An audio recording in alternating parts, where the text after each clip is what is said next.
Bit set 2021 aspirants आज अभी just मैं बीट सेट के एक सेंटर से आ रहा हूँ और काफ़ी बच्चों से बात हुई। अभी भी मैं एक हॉस्टल में हूँ, हॉस्टल से निकल चुका हूँ इनफैक्ट, और कुछ बच्चों से मेरी बातें हुई हैं इनफैक्ट। और ये कॉमन चीज़ें, चूँकि आज तो लास्ट डेट है एग्जामिनेशन का, केवल सेकंड शिफ्ट का एग्जामिनेशन वही रह गया जो 5 बजे वो भी ख़त्म हो जाएगा इनफैक्ट। तो ये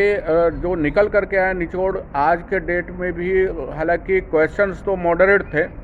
फिजिक्स के भी मॉडरेट थे, केमिस्ट्री के थोड़े इजी ज़रूर थे, easy to moderate, mathematics lengthy type का, यानी कि मॉडरेट आ गया, मॉडरेट टू डिफ़िकल्ट आप बोल सकते हैं। इंग्लिश में लॉजिकल रीजनिंग इजी था इनफैक्ट, एंटोनिम्स साइनोनिम्स हार्ड थे, पैसेज जो था वो मॉडरेट लेवल का था इनफैक्ट। अब अगर डिस्क्रिप्टिव वे में सारे चैप्टर्स को जो अगर देखा जाए,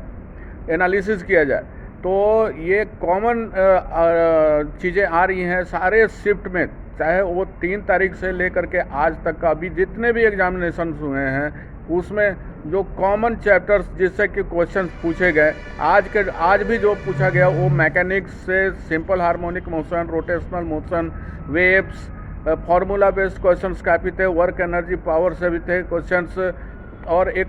EMI AC वगैरह से थे।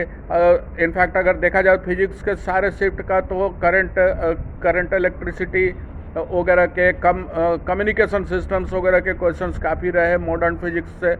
तो ये कुछ कॉमन जो चैप्टर वाइज जो सिलेबस है उसको NCERT बेस्ड, NCERT का जिन बच्चों ने डेप्थ स्टडी किया हुआ है, there is good chance for them to score nicely, nice score they can grab. जहाँ तक केमिस्ट्री की बात है, हाँ, और फिजिक्स में एक बैलेंस्ड क्वेश्चंस आए, 11th के भी रहे और 12th के भी रहे, दोनों शिफ्ट के रहे। केमिस्ट्री में ऑर्गेनिक केमिस्ट्री का ज़्यादा वेटेज रहा, बायोमोलिकुल, पॉलीमर, अल्कोहलिक फेनॉल वगैरह से क्वेश्चन काफ़ी थे इनफैक्ट,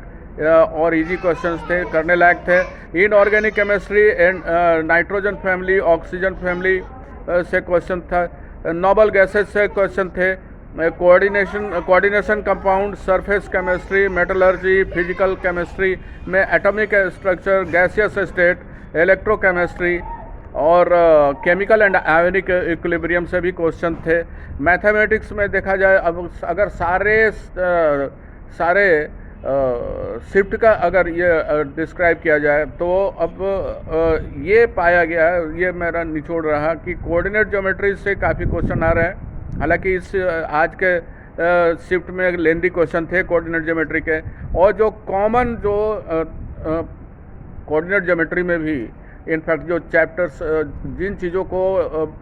एस्पायरेंट्स को पढ़ना चाहिए इनफैक्ट, वो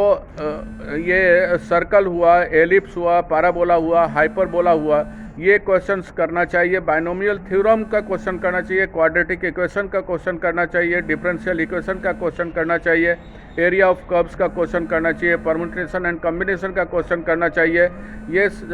इनसे ज़्यादा चांसेस रहता है